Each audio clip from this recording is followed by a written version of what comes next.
আপনি যখন কোনো গ্রুপে পোস্ট করতে যান তখন যদি এরকম লেখা চলে আসে, তাহলে এরকম লেখা যদি চলে আসে তাহলে আপনি এটা কিভাবে সমাধান করবেন?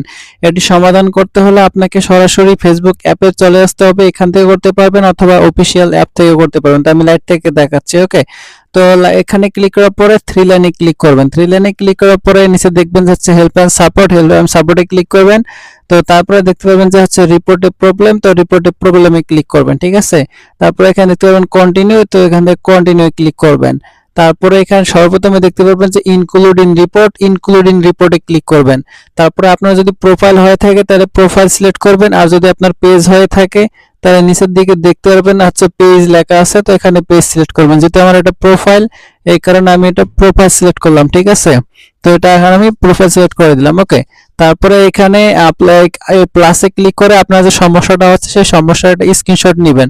আপনি পোস্ট করতে গেলে কি আসে সেই সমস্যাটার স্ক্রিনশট নেবেন, আর এখানে কি বসাই দিতে হবে এই ফাঁকা ঘরে সেটা আমার এই ডেসক্রিপশন বক্সে আমি সেটা দিয়ে রাখবো। আপনারা জাস্ট সেটা কপি করে এনে জাস্ট এখানে পেস্ট করবেন। অবশ্যই এখানে আমার আইডি লিংক থাকবে, আইডি লিংকের জায়গায় সেখানে আপনার আইডি লিংক বসে তারপর এখানে সেন্ডে ক্লিক করবেন। ঠিক আছে, তো দেখতে পাচ্ছেন মেসেজটি সেন্ড হয়ে গেছে। 24 থেকে 48 ঘন্টার ভিতরে আপনার এই সমস্যাটি সমাধান হয়ে যাবে ইনশাআল্লাহ। এরপর যদি সমাধান না হয়ে থাকে তাহলে অবশ্যই আমাকে হোয়াটসঅ্যাপ করবেন ইনশাআল্লাহ। ঠিক আছে, তো এই ছিল আজকে ভিডিওটি ভালো লাগলে আমাদের সাবস্ক্রাইব করবেন। আপনি আমার ইউটিউব চ্যানেল সাবস্ক্রাইব করতে আপনাকে অসংখ্য ধন্যবাদ। আল্লাহ হাফেজ।